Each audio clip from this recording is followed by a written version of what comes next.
Good morning, students. Welcome to today's video. This is my 7th lecture of your second chapter, that is units and measurement. In our previous class, we have discussed about the estimation of length. We have studied about length measurement using the parallax method. And the parallax method is used to measure very large distances as well as to measure the angular size of objects. Okay? In a previous class, we discussed আমি length measurement বিষয়ে discuss কৰি আছিলো আৰু length measurement আমি parallax method তো পঢ়িছিলো হে parallax method তো আমি কোট ইউজ কৰো আমি বহুত লাৰ্জ ডিসটেন্সেস মেজাৰ কৰিবৰ কাৰণে parallax method তো ইউজ কৰো আৰু নহলে আমি parallax method ইউজ কৰি planets বিলাকৰ সাইজ বিলাক ডিটাৰমাইন কৰিব পাৰো planets বিলাকৰ সাইজ তো কিমান হয় angular size যেটো হয় হেতু আমি ডিটাৰমাইন কৰিব পাৰো ঠিক আছে এটা planet আছে So we cannot go to that planet and measure its diameter. বেলেগ এটা প্লেনেট আছে সেই প্লেনেটলৈ যোৱাটো ইমান সহজ নহয় হয় না হেতু তোমালোকে সবে জানা যে বেলেগ এটা প্লেনেটলৈ যোৱাটো ইমান সহজ নহয় তো তাত কি হয় সেই প্লেনেটৰ ডিসটেন্স যেটো সাইজ হয় সেই সাইজটো আমি মেজাৰ কৰিবলৈ প্ৰবলেম হৈ যায় ডায়ামিটাৰ মেজাৰ কৰিবলৈ আমাৰ প্ৰবলেম হয় so what do we measure the distance from earth itself আমি আৰ্থৰ পৰা মেজাৰ কৰো হে ডিসটেন্স টু প্লেনেট টু কিমান ডিসটেন্সত আছে হেতু নাইবা তাৰ সাইজ টু কিমান হয় হেতু আমি আৰ্থৰ পৰা ডিটাৰমাইন কৰিব পাৰো কেনেকৈ কৰিব পাৰো using the parallax method okay we can determine the size or the angular size of a very far away object using the parallax method from the earth itself আৰ্থৰ পৰা আমি মেজাৰ কৰিব পাৰো ঠিক আছে so that is the basic advantage of the parallax method now in today's class we are going to study about the estimation of very small distances একদম সৰু সৰু ডিসটেন্স যদি মেজাৰ কৰিবলৈ হয় তো আমি কেনেকৈ মেজাৰ কৰিম আমি অলৰেডি কেটামান ডাইৰেক্ট মেথড আৰু ইনডাইৰেক্ট মেথড পাই আহিছো হয় নে তো স্মল ডিসটেন্স বিলাক মেজাৰ কৰিবৰ কাৰণে আমি কি ইউজ কৰো আমি স্ফেৰোমিটাৰ ইউজ কৰিব পাৰো ভাৰ্নিয়াৰ ক্যালিপাৰ ইউজ কৰিব পাৰো স্ক্ৰু গজ ইউজ কৰিব পাৰো ঠিক আছে আৰু যদি মিটাৰ লেংথ হয় তেতিয়াহলে আমি মিটাৰ স্কেল ইউজ কৰিব পাৰো okay there are many direct or indirect methods of measuring length and we have discussed about vernier calipers, screw gauge, then the meter scale and the spherometer. Okay, all those things we have discussed. Now, if the size is of molecular range, molecules bilakor jiman to size hoy, he size to homan jodi ami distance measure kobla hoy, tete hole ami kun bilak methods use korim. Ami to meter scale di eta molecule kiman dangor jukhibo naru. We cannot determine the size of a molecule using the meter scale. Okay. Similarly, we also cannot use the vernier calipers, the screw gauge or the spherometer to measure the size of a molecule. Eta molecular size ami meter scale, vernier calipers, screw gauge aru spherometer he saita instrument use kori determine koribo nwaro. Kyo karon ebilak instrumentor range to dangor hoy aru molecular size to bahut horu hoy. Okay, why we can't use these objects or instruments? It is because the range of these instruments is very large compared to the size of the molecule. So, we use some other methods to estimate the size of molecules or to determine the molecular size or molecular distances. Okay, আমি কিছুমান বেলেগ method use কৰিব লাগিব in order to determine কি কৰিবলে আমি molecules বিলাকৰ size measure কৰিবলৈ বা molecular rangeৰ distance মেজাৰ কৰিবৰ কাৰণে আমি বেলেগ কিছুমান মেথডস ইউজ কৰিব লাগিব আৰু হেখিনি বিষয় আজি ভিডিওটোত আমি পঢ়িম ঠিক আছে first of all we are going to study the estimation of very small distances suppose the size of a molecule we are going to estimate the size of a molecule now how can we estimate the size of a molecule you all know that the size of a molecule is about 10 to the power minus 8 meters to 10 to the power minus 10 meters. This is the range of molecules. This is the range for size of molecules. Okay, the size of molecules lies between 10 to the power minus 8 meters to 10 to the power minus 10 meters. This is a very small value. Okay, so in this case you have to write 1 and in front of that you have to put 8 zeros. Then the point will come here. That means 0.00000 like that 1. Okay, this is the value for 10 to the power minus 8 meters. Okay, similarly here you have to put 10 zeros in front of 1 and before that you have to put the decimal point. So see, this is a very small value, right? This is a very small value. and this value is even smaller because here it is 10 to the power minus 8 and here it is 10 to the power minus 10. So this is even smaller than 10 to the power minus 8 meters. Clear? So we cannot determine the size of molecules, or we cannot determine the lengths which are of molecular range using the screw gauge or other similar instruments. So you know that we use microscopes to determine the size or to observe the molecules, right? So we use microscopes. Now microscopes are instruments to observe very small objects, and since the molecules are small objects, so microscopes can be used to observe the molecules, and using the microscopes we can also determine the size of molecules. আমি molecular range determine কৰিবৰ কাৰণে microscopes use কৰিব পাৰোঁ.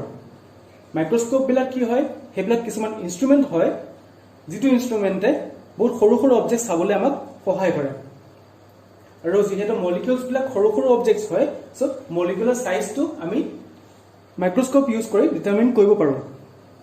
Clear হৈছে? আৰু molecular সাইজটো যেটো হয় হেতু ৰেঞ্জটো হৈছে 10 to the power minus 8 meters to 10 to the power minus 10 meters. Now even microscopes have certain limitations.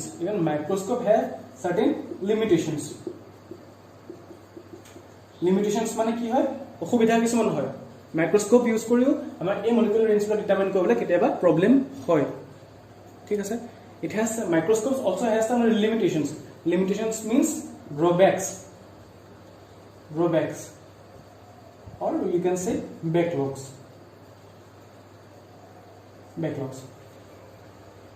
এইখিনিতে তোমালোকক এটা কথা কম, তোমালোকৰ কিছুমান ষ্টুডেন্টছৰ ইংলিছটোত অলপ প্ৰবলেম হৈ যায়, হয়নে? মই বুজি পাইছোঁ তোমালোকৰ প্ৰবলেমটো. ইংলিছ ৱৰ্ডছখিনি টাৰ্মছখিনি বুজি পাবলৈ অকণ প্ৰবলেম হৈ যায়. তো তোমালোকে কি কৰিবা, সদায় এখন ডিকশ্যনেৰী ওচৰত ৰাখিবা.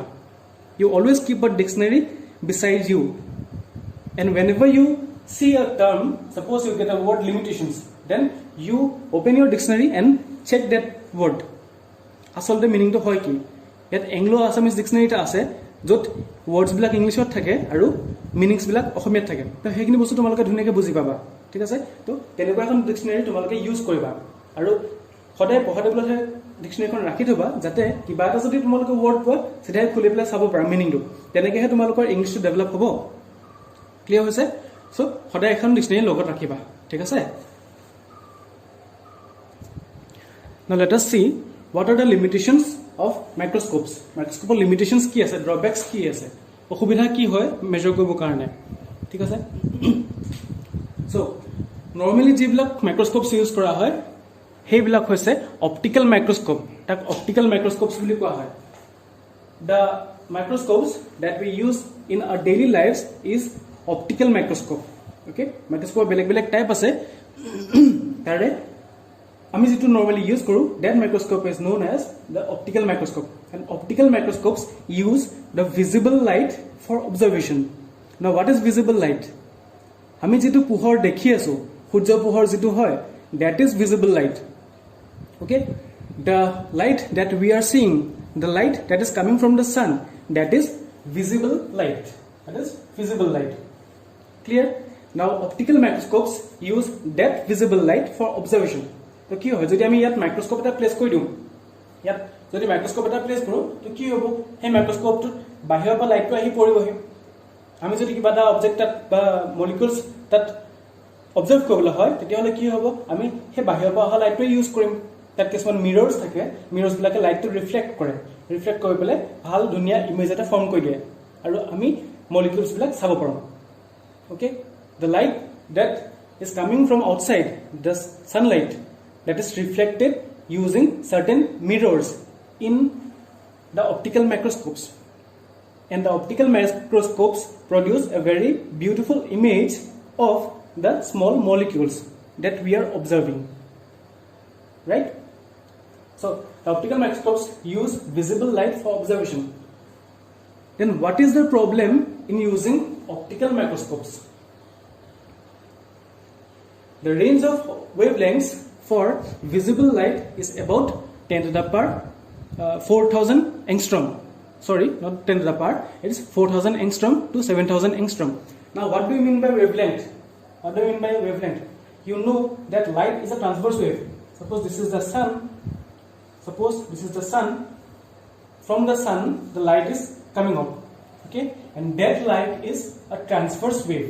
Light is an electromagnetic wave, so it is a transverse wave. It goes like this. The wave moves like this. Clear?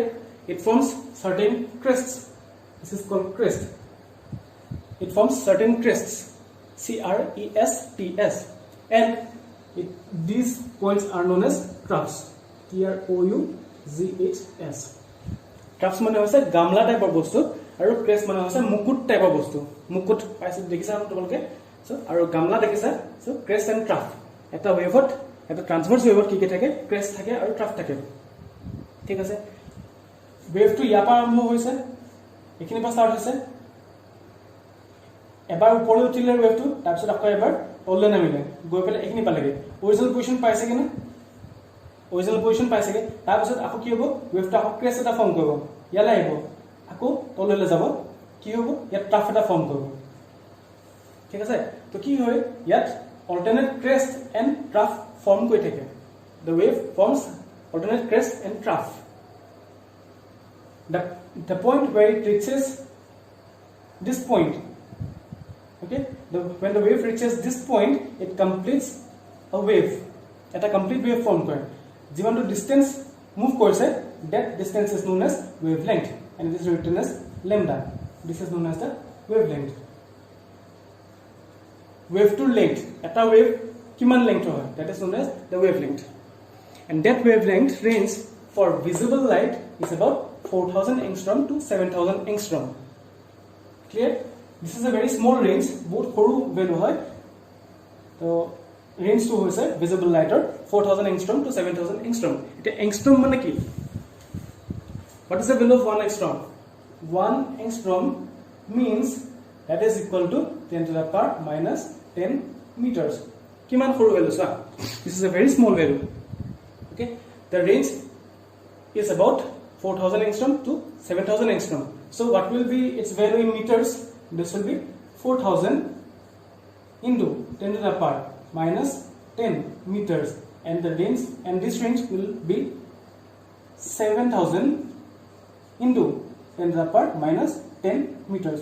We have written this in angstrom and we have written this in meters. Now using optical microscopes we can measure only those objects whose size lies between these two values. যিবিলাক অবজেক্টৰ সাইজটো এটা value ভিতৰত থাকে, এইটো ৰেঞ্জত থাকে, হেখিনি অবজেক্টে আমি optical মাইক্ৰোস্কোপ দি measure কৰিব পাৰিম. ঠিক আছে? Hence optical microscopes can be used to view objects smaller than this range. ইয়াতকে যদি স্মল সাইজ হৈ যায় তেতিয়া হলে optical microscopes cannot be used to view objects. If the size of the objects becomes smaller than this value, then optical microscopes cannot be used to measure the size. Aru আমি কৈছো যে ইয়াত view objects smaller than this range বুলি কৈছো. Example হিচাপে লব পাৰো size of molecules.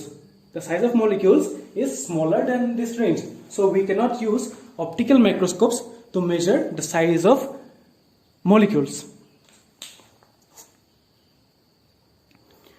So instead of using visible light, we can use electron beams sometimes. আমি visible light use নকৰি কেতিয়াবা আমি electron beam কিছুমান use কৰিব পাও. But why can we use electron beams instead of visible light? It is because the size of electron beams, the wavelength of electron beams is approximately equal to the molecular size range. Okay, যিবিলাক molecular size হয় সেই molecular size বিলাকৰ লগত electron beam বিলাকৰ wavelength বিলাক সমান হয়. Or in other words we can say that electron is the size hoy that is of molecular range, so we can use electrons instead of visible light. The microscopes which use electron beams for observing microscopic objects are known as the electron microscopes. Okay, the microscopes which use electrons instead of visible light, those microscopes are known as the electron microscopes, and these can measure a distance up to 0.6 angstrom. resolution. What is the meaning of the word resolution? Resolution means it can measure distances up to this value distinctly. Clear? Resolution মানে হৈছে ইমানটো distance measurement দুনিয়াকে electron মাইক্রোস্কোপে কৰিব পাৰিব, distinct image এটা form কৰিব পাৰিব যিকোনো এটা মাইক্ৰোস্কোপিক অবজেক্টৰ। Next we will discuss about a simple method for estimating the molecular size of oleic acid molecules. Here is the method for estimating the size of oleic acid molecules.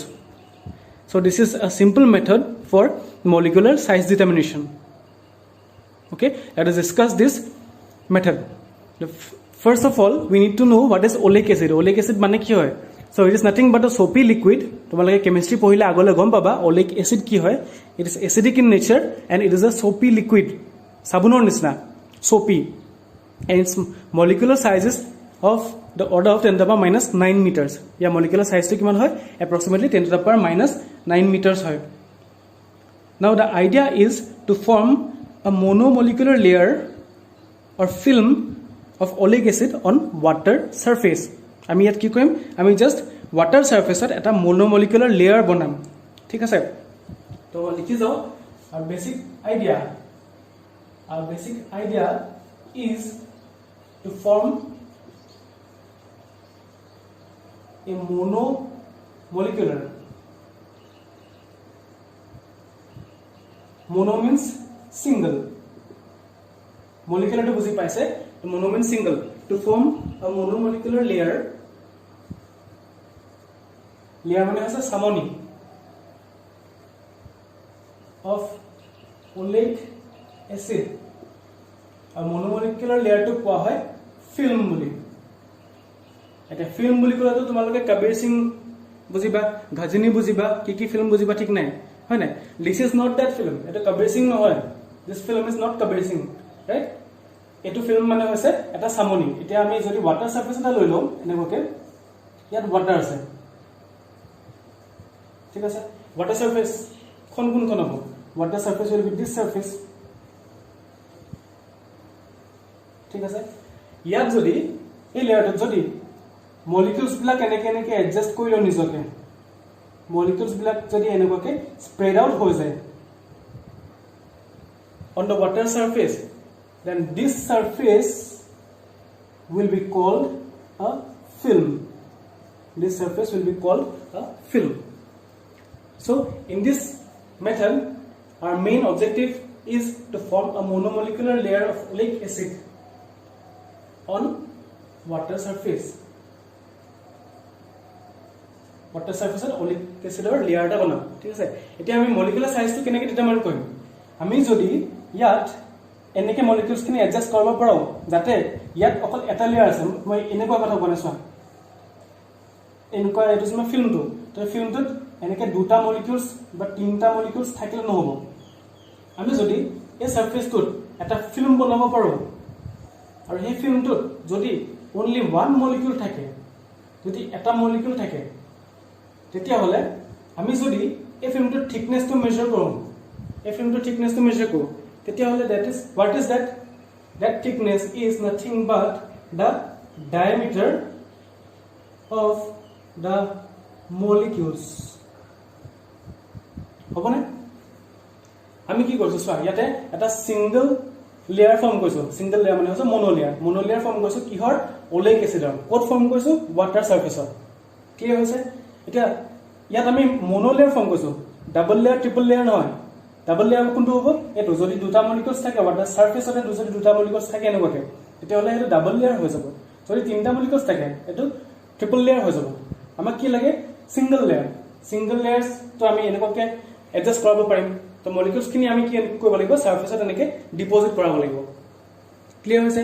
তো সারফেসত যদি molecules বিলাক এনেকে থাকে, that means আমি ইয়াত এই লেয়াৰটো বা এই ফিল্মটোৰ থিকনেসটো মেজাৰ কৰিব পাৰিম। We can determine the thickness of this surface film. Okay, this is not diameter, this is diameter.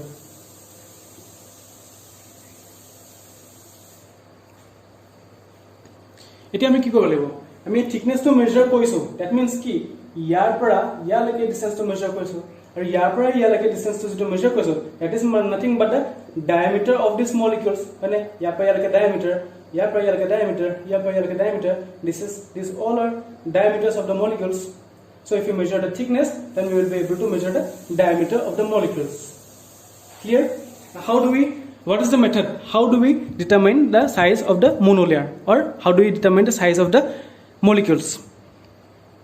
The first step is to dissolve 1 centimeter cube. 1 centimeter cube is the volume. So we have to dissolve 1 centimeter cube of oleic acid in alcohol. Now oleic acid and alcohol both are easily available in the chemistry labs.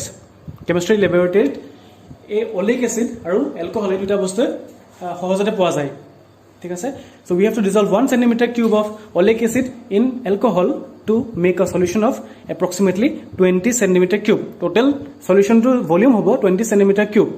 ঠিক আছে আমি কি মিলাইছো oleic acid মিলাইছো 1 centimeter cube কিহৰ লগত alcoholৰ লগত আৰু final solution to যেটো volume হ'ব কিমান হ'ব 20 centimeter cube. After that take যেটো আমি সলিউশন বনিলে তাৰ পৰা আমি 1 centimeter cube লৈ লওঁ. Okay, take 1 centimeter cube of this solution and add alcohol.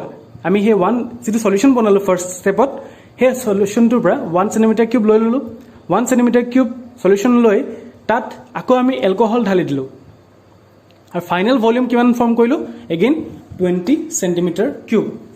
So we take 1 centimeter cube of the solution and add alcohol to make a solution of 20 centimeter cube, which is the total volume of the solution. Now what will be the concentration of the solution? Means the final solution palu second step what ta concentration kiman hobo that will be 1/28 of 1/20 ঠিক আছে 1/28 of 1/20 that will be the solution concentration of the solution. So we write the concentration of this solution is equal to 1/20 into 20 centimeter cube of oleic acid per centimeter cube. This is the concentration of the solution that we have formed. In the third step, we slightly sprinkle some lycopodium powder on the surface of water in a trough. So in this step what do we do? We take a trough of water. Trough mane hoise gamla ba container. Trough means a container. Okay, there is water in the trough. What do we do? We lightly sprinkle some lycopodium powder. Now lycopodium is a chemical powder that is easily available in the laboratory. And why is this lycopodium powder used? Lycopodium powder helps us to form a surface film. যেটো আমি surface film form কৰিব লাগিব এই film to form কৰাত সহায় কৰিব lycopodium powder তে. So what we simply sprinkle means just উপৰ পৰা এনেকৈ ছটিয়াই দিয়া. We sprinkle some lycopodium powder on the water surface. In the fourth step we put 1 drop of the solution in water. Now we have formed a solution of oleic acid, right? So we put 1 drop of that oleic acid solution in this water. Clear? Now what the solution does? The oleic acid drop spreads into a thin, large and roughly circular film of molecular thickness on water surface.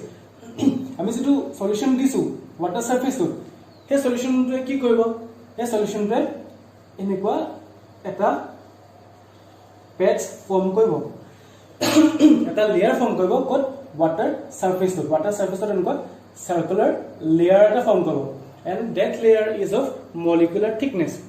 Single molecular বা monomolecular layer এটা ইয়াত form কৰে. Clear হৈছে? Now we have to measure the thickness of this molecular layer. আৰু এই molecular layer টো কেনেকুৱা হয়? It is thin, it is large মানে ডাঙৰ সাইজৰ হয় আৰু roughly circular. Circular যেহেতু আমি কন্টেইনাৰটো ট্ৰাফ লৈছো ট্ৰাফটো এটা সাৰ্কুলাৰ কন্টেইনাৰ হয় সো ইয়াত যেটো ড্ৰপ আছে সেই ড্ৰপটো সাইজ শেপটো কেনেকুৱা হ'ব শেপটো হ'ব roughly circular. So we have to measure the thickness of this roughly circular thin film. In the sixth step we simply measure the diameter to get its area. Okay, the film formed by the solution is circular in shape and that is formed on the surface of water. So since this is circular in shape, so we can easily calculate its area. That will be its area A. Now suppose we have dropped n drops.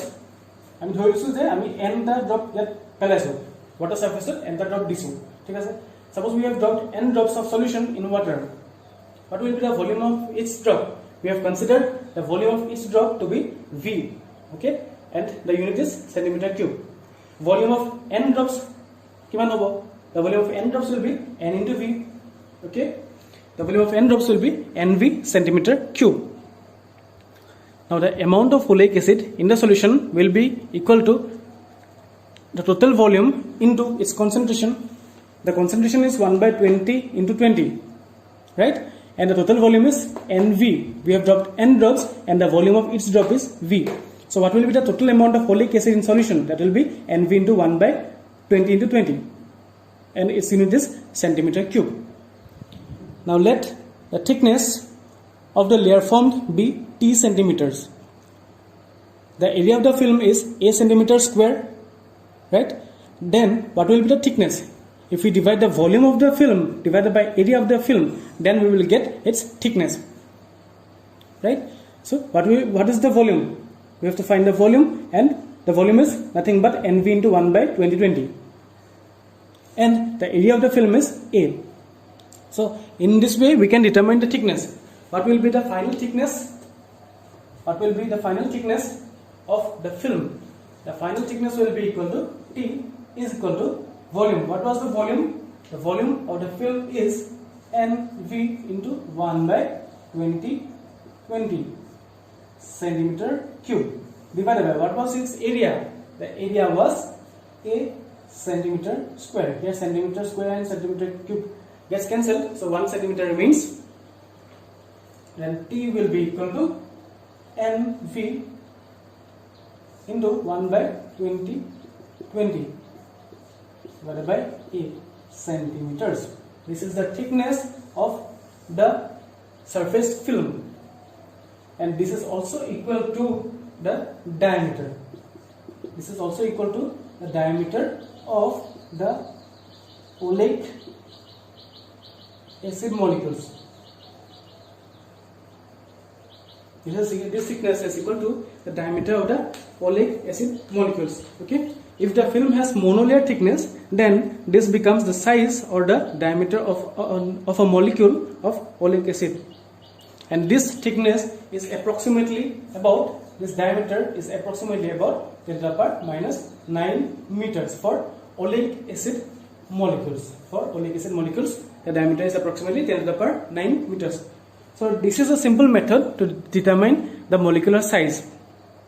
Now along with this video, I am also giving you a flashcard on the range of different lengths.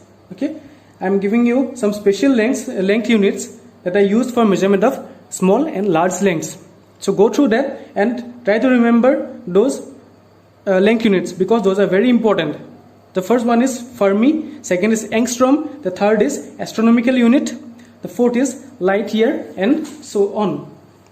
So you have to remember all those length units, because they are very important. Okay, so keep studying properly. Thank you and have a nice day.